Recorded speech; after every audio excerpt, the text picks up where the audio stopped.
El senador John Cornyn arribó a esta ciudad y precisamente más adelante, aquí en Destino, les llevaremos a cabo todo sobre esta visita histórica, ya que es la vez primera que un senador llega a este acceso internacional en la ciudad de Río Grande.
This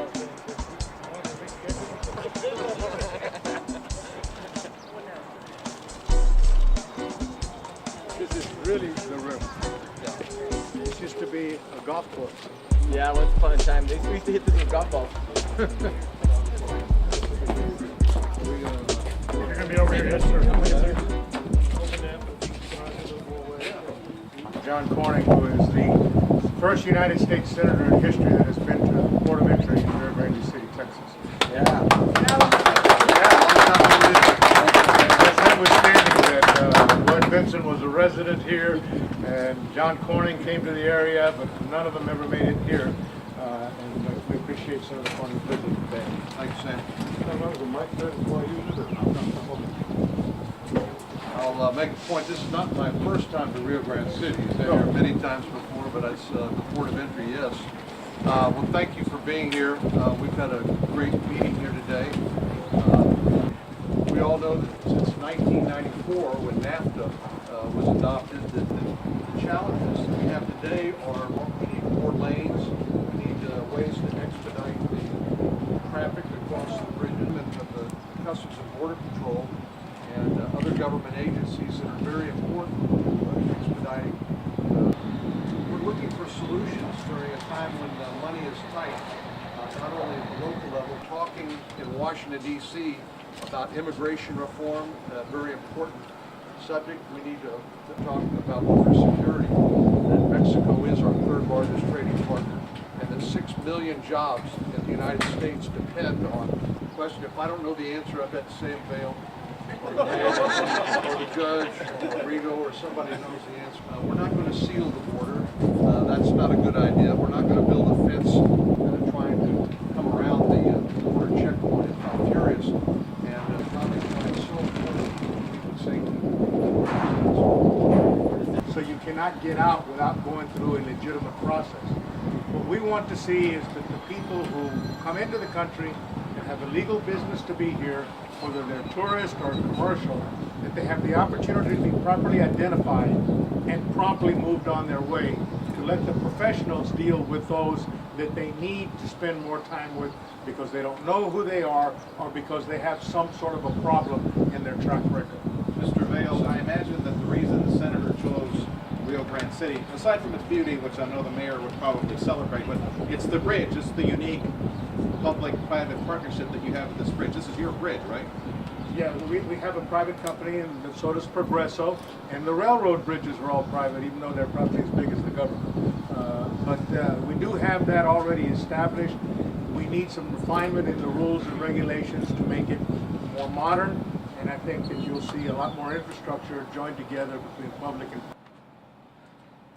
This is for the bridge. Just one question. Like, there's two topics very important: reform immigration reform and border security. And you were in this meeting talking to all the chief from the border. Hey guys, he's got to get going here. We've seen the good job that the local, state, and federal law enforcement are doing, both in border security and how people like Customs and Border Protection are doing a great job at the bridges and ensuring that legitimate commerce flows smoothly. But it's clear that we need more resources to be invested in both counts. And I think it's, in some ways, it's a public confidence building measure. Right now, the public doesn't necessarily trust Washington, D.C. or Congress, and we need to demonstrate that we will keep the promises that we make in the context of this immigration reform bill. Thank you guys for being here. I'm sorry, we got to get into this next meeting. Thank you. Thanks again. Watch your step. Here we go.